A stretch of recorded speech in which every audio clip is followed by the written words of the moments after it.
Bismillah. Arrivé devant chez Héloïse, Sam, après être descendu de taxi, tâcha de réajuster son déguisement. Quel accoutrement inconfortable! Il se sentait horriblement comprimé dans ses hauts de chausses trop étroits et embarrassé par le bouillonnement de dentelle débordant des poignets de sa redingote. Quant à sa couleur, c'était la première et la dernière fois qu'il arborait du bleu pan.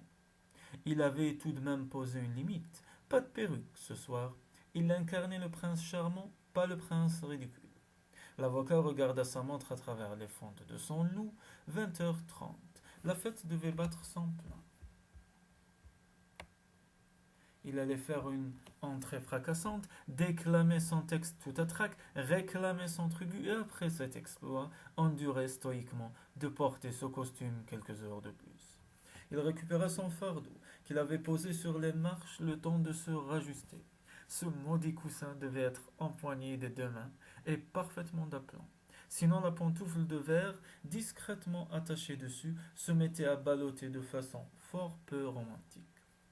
Il s'efforça de calmer sa nervosité en respirant lentement. Porter ce costume grotesque était un léger prix à payer s'il parvenait à obtenir ce qu'il désirait. Il se remémorait la fougue avec laquelle Héloïse avait répondu à son baiser, lors du barbecue. Dans sa jeunesse,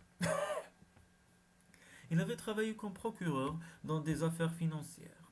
Le moment le plus satisfaisant de ce genre de procès était celui où un témoin capital, jusque-là inconscient de ce qui s'était passé sous son nez, prenait soudain conscience des faits.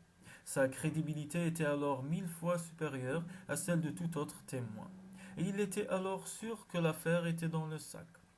C'était sans doute ce genre de révélation qui avait motivé la décision d'Héloïse de ne pas l'inviter ce soir.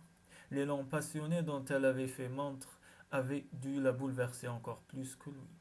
Elle ne se l'avouait peut-être pas, mais elle devait être morte de peur. Il marqua une pause sur le seuil de la porte. Avec Héloïse, il n'allait pas jusqu'à penser que l'affaire était dans le sac. Mais il lui semblait qu'elle était entrée dans la phase de prise de conscience, ayant sur ce point quelques coudées d'avance sur elle. Il avait tous les atouts en main. Il souleva le lourd heurtoir en cuivre qui retomba avec un son mat. Et la porte s'ouvrit aussitôt sur un portier en uniforme qui lui fit signe d'entrer. En découvrant la foule des invités en robe du soir et smoking pressés dans l'antichambre, Sam se mit à regretter de ne pas avoir reçu de carton d'invitation. Alors si je comprends bien, ce n'est pas une soirée déguisée, observa-t-il. Non, monsieur, c'est un bal masqué, lui répondit le portier. Puis-je vous demander votre invitation? Sam, qui avait résisté à la suggestion de la fille de la boutique de location de se coller une mouche sur la joue, eut une brève action de grâce. Snobant le représentant de la Valtaille qui le suivait de près, il traversa le vestibule, agrippé à son coussin, pour se planter au milieu de la foule à la recherche d'Héloïse. Malgré sa déroute totale sur le front du costume, il lui restait néanmoins une mission à accomplir. Il l'aperçut enfin à l'autre bout de la pièce, éblouissante dans une robe de velours d'un vert profond, mettant en valeur sa taille fine et ses formes voluptueuses. Propre à satisfaire la main d'un honnête homme, un masque vert et or donnait une aura exotique et mystérieuse à cette créature somptueuse, qui n'était pourtant que l'Héloïse qu'il aimait. Mais oui, il l'aimait. Depuis 3 ans qu'il se conduisait comme un écolier stupide et maladroit, ses sentiments avaient eu le temps de s'épanouir en un amour inébranlable. Si elle ne voulait pas de lui, il croisa alors le regard d'Héloïse, qui trahit son ébahissement de le voir surgir dans un accoutrement pareil, sans avoir été invité. Il vit les commissures de ses lèvres se retrousser, et elle porta la main à la bouche. Elle riait de lui, s'il lui déclarait son amour maintenant. Il allait déclencher une crise d'hystérie. Sentant un goût de fioul lui envahir la bouche, il déglutit visiblement. Le témoin n'avait pas encore atteint le stade de la prise de conscience comme il l'avait espéré. Il allait falloir qu'il prenne les choses en main. Lui ayant adressé un brusque salut, il repoussa la main du portier qui cherchait à le retenir et traversa la foule des invités pour s'éloigner le plus possible. D'abord abattu, puis de plus en plus irrité, Adam avait fait le pied de grue jusqu'à 23 heures devant la porte de Casey. pardon. Elle avait intérêt à ne pas s'être rendue à un rendez-vous galant. Conscient que sa jalousie était irrationnelle, il cherchait à le refouler, mais ne pouvait néanmoins s'empêcher d'en souffrir. Il fallait se résigner, même s'il en avait très envie. Il ne verrait pas Kézé ce soir. Alors, puisque cette soirée était ratée, autant ne pas blesser sa belle-mère en manquant sa fête d'anniversaire. Devant chez Héloïse, les choses lui apparurent sous un tout autre jour. Dans l'éclat féerique des luminions suspendus au pilier de la véranda, garée devant la porte d'entrée, se trouvait son Aston Martin. Euphorique, il grimpa les marches 4 à 4 pour se ruer dans la maison bondée. Les invités se pressaient dans les moindres recoins entre le vestibule, l'escalier et la tente du jardin. Il pénétra dans la salle de bal et reconnut Kézé aussitôt. Elle dansait dans les bras d'un homme qu'il n'arrivait pas à identifier, même s'il savait très bien reconnaître le sourire niais peint sur la figure de cet imbécile. En voyant l'homme se pencher à l'oreille de la jeune femme pour lui murmurer quelque chose, il se raidit, poing serré, avant de se détourner en contact d'une main légère sur son bras. C'était Héloïse, masquée de verre et d'or, resplendissante. Adam, mon chéri, dit-elle en tapotant sa joue sous le domino bleu, qui ne réussissait pas du tout à dissimuler son identité. Tu as réussi à venir. Désolé d'être en retard, s'excusa-t-il distraitement, sans quitter des yeux Kézé qui souriait à une plaisanterie de son cavalier. C'est vrai que tu fonctionnes au ralenti depuis quelques mois, mais ce soir ça va. Tu n'es pas trop en retard. Hein? Répliqua-t-il en sursautant. Se tournant vers sa belle-mère, il vit qu'elle aussi regardait Kézé. Si elle lui avait caché la venue de la jeune femme ce soir, cela faisait sûrement partie d'un de ses plans subtils pour les remettre ensemble. C'était typique d'Héloïse, et cette gentillesse le touchait au cœur, même si elle s'était donné une peine inutile, car comment aurait-elle pu savoir qu'il avait déjà tout organisé? Merci, lança-t-il d'un ton brusque, ému de gratitude. Va, mon garçon, répondit-elle en souriant, les larmes aux yeux. Va revendiquer tes droits sur ta femme, avant que Richard Lovington, III, ne lui grignote un bout de l'oreille. Si j'ai bonne mémoire, observa-t-il soudain en se figeant, ton anniversaire est en novembre. Cette fête, ce n'est pas pour toi que tu l'as organisée, c'est pour moi et Kézé. Eh oui, une parade nuptiale de plus, soupira Héloïse, sans paraître le moins du monde repentante. Je sais que je n'aurais pas dû, mais... Merci, l'interrompit-il en lui plaquant un baiser sur la joue. 1000 fois merci, Héloïse. Je crois que je ne comprendrai jamais les hommes, conclut-elle en le serrant sur son cœur, puis en le repoussant pour s'essuyer les yeux. Sais-tu que Sam est venu à ma fête sans y avoir été invité? Ajouta-t-elle, sur un ton qui hésitait entre l'indignation et l'amusement. Et regarde un peu de quoi il a l'air. Adam réprima un éclat de rire en voyant Sam danser avec une femme en robe rouge courte. Sous l'élégance tapageuse de son costume de prince charmant, on ne pouvait pas ne pas reconnaître la façon si personnelle qu'il avait de traîner les pieds. As-tu déjà dansé avec lui? Demanda-t-il à Héloïse. Il ne m'a même pas adressé la parole, maugréa-t-elle. Mais à quoi peut bien jouer cet homme? La danse terminée, comme s'il avait deviné le sujet de leur conversation, l'avocat vint droit sur eux. Ils se saluèrent d'un signe de tête et Adam s'abstint de tout commentaire sur la tenue de son avocat. Bonsoir, Héloïse, dit Sam en s'approchant d'elle sans provoquer son recul. Sam, répondit-elle froidement, mais en oscillant légèrement dans sa direction. Je crois que mon invitation s'est égarée. Je ne vous en avais pas envoyé. Alors veuillez excuser ma présence. Je ne voulais pas vous embarrasser. Vous ne m'embarrassez pas du tout, répliqua Héloïse avec courtoisie. Il fallait que je vienne. Pour constater que je jette mon argent par les fenêtres? Pour vérifier si j'ai su transmettre mes directives aux employés du traiteur ou pour me harceler afin que je paye à temps ma police d'assurance? Pour danser avec vous. Oh, souffla Héloïse, troublée. Adam, qui prenait grand plaisir au spectacle, remarqua que sa belle-mère, loin de baisser sa garde, reprenait aussitôt l'avantage. Pourquoi ne me l'aviez-vous pas alors demandé plus tôt? Lança-t-elle d'un ton acerbe.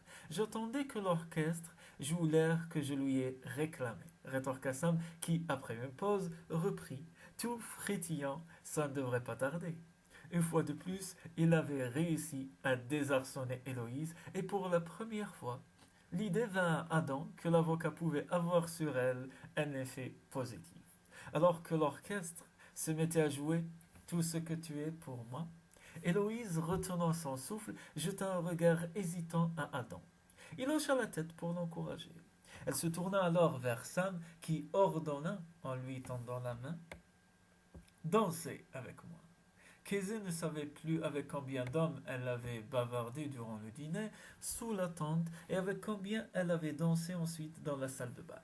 Cependant, malgré leur masque, elle savait qu'aucun d'eux n'était Adam. Ayant appris sa venue, avait-il décidé de renoncer à venir à la fête? Quel lâche! Soudain, comme si son accès de colère l'avait fait apparaître par magie, Adam, masqué mais totalement reconnaissable, se planta à côté de son cavalier du moment. Puis-je demanda-t-il en tapotant l'épaule du jeune homme. Comme celui-ci hésitait à lui céder la place, Adam, d'habitude si parfaitement bien élevé, le repoussa du coude, et comme son rival bredouillait un On se voit plus tard, il lui lança un regard si menaçant que celui-ci n'osa plus ajouter un mot. Stupéfaite, elle glissa la main dans celle de son ex-mari, en essayant de calmer les battements de son cœur. Comment avait-il fait pour la reconnaître avec cette robe et cette coiffure inconnue, et sous un masque qui dissimulait l'essentiel de son visage? Tout au plaisir de sentir la main d'Adam posée au creux de ses reins, elle se laissa aller à danser avec lui quelques instants en silence. Je vous ai reconnu à vos épaules, avoua-t-il soudain, en effleurant du doigt la courbe de son épaule, du cou jusqu'à la naissance du bras. En entrant dans la salle, j'ai su tout de suite qui vous étiez. C'est curieux, n'est-ce pas? C'est curieux, en effet, acquiesça-t-elle dans un souffle en frissonnant. Il l'attira contre lui tout en continuant de danser. J'ai lu des articles sur vous dans le journal, dit-elle. Vous avez vu la photo avec cette femme? Demanda-t-il. Quel est le terme utilisé en psychologie pour désigner cela? Sublimation. Substitution? Substitution à quoi? C'est vous qui êtes psychologue, c'est à vous de trouver. Écoutez ça, depuis votre départ, je n'ai pas touché une seule femme, à part un ou deux baisers de pure politesse sur la joue. En 2 mois. Certaines personnes mettent du temps à comprendre, expliqua-t-il en posant doucement le menton sur sa tête. Oh, j'ai de mauvaises nouvelles à vous apprendre. Lesquelles? J'ai envoyé votre bagnole à la casse. Vous avez quoi? S'indigna-t-elle, sans qu'Adam la laisse se dégager de plus de quelques centimètres. J'ai perdu les clés. Que pouvais-je faire d'autre? Expliqua-t-il tout en manœuvrant pour la diriger vers la porte qui menait sur l'arrière de la maison. Ils émergèrent dans l'air frais de la nuit et il la guida vers un banc proche où, après avoir ôté son masque, il aida sans un mot à enlever le sien. C'est pourquoi je veux que vous gardiez l'Aston Martin, reprit-il. Comment? Vous adorez cette voiture, s'exclama-t-elle médusée. Ce n'est pas une voiture, mais la sublimation de mes rêves de gamin, déclara Adam en lui prenant délicatement les 2 mains. Aujourd'hui, j'ai d'autres rêves. Lesquels? Je vous en parlerai plus tard. Voyez-vous, je n'étais pas ravi qu'on voie mon épouse se balader en ville dans un vieux tas de boue. Je ne suis pas votre épouse. Eh bien si, c'est la seconde mauvaise nouvelle. Nous sommes toujours mariés. Comment? Pourquoi? balbutia-t-elle. Je dois avouer que c'est entièrement ma faute, confessa Adam sans paraître le moins du monde repentant. Je ne pouvais plus supporter le mensonge. Quel mensonge? De quoi parlez-vous? Il semblait savourer avec délice son indignation. Sam m'a donné une copie du jugement d'annulation. Or, il se trouve que le juge s'était laissé convaincre par 2 arguments de poids. Premièrement, nous ne savions pas que le mariage était valide. Et deuxièmement, nous n'avions pas consommé le mariage. Oh, ce n'est pas vrai, gémit-elle. Si c'est votre seule réaction à l'évocation de cette fameuse consommation, ce n'est pas particulièrement flatteur pour moi. S'insurgeait-il. C'était donc une simple question de vanité masculine? Vous ne supportiez pas qu'on écrive partout que vous n'aviez pas pu coucher avec votre femme? Le jugement n'a pas été rendu public, rétorqua Adam, en accentuant son emprise. La décision était à huis clos. Si j'ai adressé une pétition à la Cour pour casser l'annulation, c'est parce que je refuse de renier la plus belle nuit de ma vie. La plus belle, murmura-t-elle bouleversée. Sam, qui a défendu la cause devant le tribunal du comté, m'a informé, il y a quelques heures, que le juge avait bien révoqué l'annulation. Et alors, on va devoir divorcer. Le temps est venu de vous parler de mon nouveau rêve, chérie. Celui de passer le reste de ma vie à me laisser provoquer, étourdir et séduire par vous. Adam, vous m'avez déjà demandé de vous épouser et j'ai refusé. Cette fois, je pose des conditions très strictes, dit-il. Ah bon? Répliqua-t-elle un peu vexée. Vous pourriez penser qu'il suffit de ressentir de l'affection pour votre mari, mais moi, j'exige rien moins qu'une adoration mutuelle. Énonça Adam en portant ses doigts à ses lèvres pour les baiser. Se rappelle du jour où ils s'étaient rencontrés, quand il avait soutenu qu'elle ne trouverait jamais d'homme qui l'adorerait, lui serra la gorge. Plongeant son regard dans celui d'Adam, elle y découvrit tout ce qu'elle avait besoin de connaître de ses sentiments pour elle, de l'adoration. C'est beaucoup demandé, répliqua-t-elle, pensive. Vous risquez d'attendre longtemps si vous cherchez une femme qui vous adore. J'attendrai, répondit Adam. Et le testament de votre père, et le bébé que vous souhaitiez pour affermir votre entreprise. C'est fini tout ça, répondit-il. Peu après votre départ, Anamé a annulé ses poursuites. Il est apparu qu'Henri n'avait pas du tout envie de prendre la tête de la société et qu'il voulait devenir entraîneur de tennis de haut niveau, tout en touchant régulièrement d'abondants dividendes, bien sûr. J'ai dit que ça pouvait s'arranger. C'est magnifique. C'est après que vous l'avez sermonné, en lui disant qu'il fallait souhaiter le meilleur à ceux qu'on aimait, qu'Anamé en est arrivé là. Elle a demandé à son fils ce qu'il voulait vraiment, et il a trouvé le courage de le lui dire. Voyant arriver un couple qui sortait de la maison, Adam leur lança un regard si noir qu'ils battirent aussitôt en retraite dans la salle de bal. Dès qu'Anamé a abandonné ses poursuites, reprit-il, Sam n'a eu aucune difficulté à faire ôter cette clause litigieuse du testament de mon père. Vous n'avez donc plus besoin d'une épouse ni d'un bébé, conclut-elle. Si, j'ai besoin de vous, répliqua Adam en lui serrant les doigts. J'ai besoin de votre présence, de votre amour, de votre confiance en moi, de votre manière de me pousser à devenir meilleur. Et le bébé demanda-t-elle, parce que si vous en avez besoin aussi. On trouvera une solution, répondit Adam avec insouciance. Non, s'exclama-t-elle en se redressant. Non, cela signifie-t-il que vous ne voulez pas rester avec moi demanda-t-il le visage blême. Adam, je vous aime, je vous adore, et je veux être marié avec vous, mais je ne peux pas vous promettre de bébé. Nous trouverons une solution, répéta-t-il. Peut-être pourrons-nous envisager d'adopter, si vous désirez en avoir un autant que moi. Je sais que vous serez une mère formidable, enfant biologique ou non, et si vous préférez, nous pourrons nous fier au destin et essayer d'en mettre un en route nous-mêmes. Ma chérie, ma précieuse petite épouse, je t'adore. Reste avec moi pour toujours. Nous prendrons la vie comme elle viendra. Quelque chose se serra dans son ventre. Existait-il une sensation plus délicieuse et plus insoutenable que celle-ci? Elle se sentait brusquement si joyeuse qu'elle éclata presque de rire. Si je dis non, est-ce que je pourrais garder l'Aston Martin? Bien sûr, gloussa-t-il. Je ne crois pas que Madame Lowe appréciera beaucoup mon retour, le prévint-elle. Il faut que tu y réfléchisses, parce que c'est elle ou moi. Je l'ai déjà envoyée à la retraite avec une prime confortable, lui apprit Adam. Je ne pouvais plus supporter les grimaces pincées qu'elle me décochait en guise de sourire. Je me suis trompé, dit Kesey en se levant contre lui avec un petit rire. Toi, te tromper? Impossible, déclara Adam en lui embrassant les cheveux. Quand tu affirmais qu'il fallait être égoïste, je croyais être d'accord avec toi.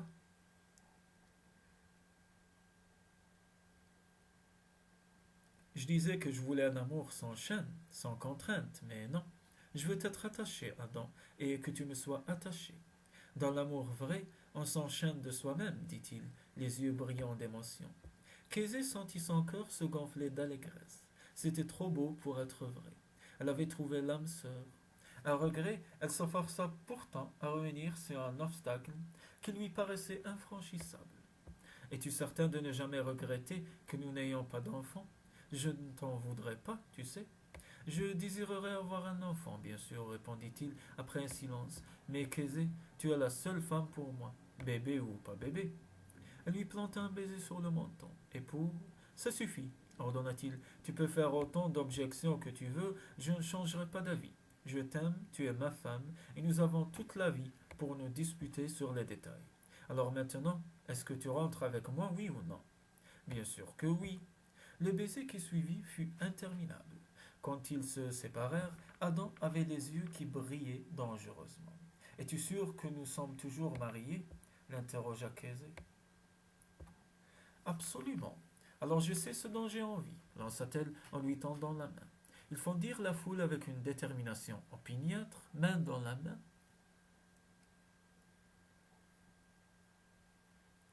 pour rejoindre plus vite une des nombreuses chambres d'amis d'Héloïse. Quand Casey se figea en entendant la musique de All You Need Is Love s'échapper faiblement de la poche d'Adam, qu'est-ce que c'est que ça? Demanda-t-elle en l'attrapant par le revers de sa veste. Une sonnerie personnalisée, répondit timidement Adam en sortant son portable. Ça aide à s'affirmer. Lui ayant pris le téléphone des mains, elle coupa la communication, le lui remit dans la poche, puis se hissa sur la pointe des pieds jusqu'à ses lèvres. Reste avec moi, et je t'offrirai toutes les affirmations dont tu auras besoin, susurra-t-elle langoureusement.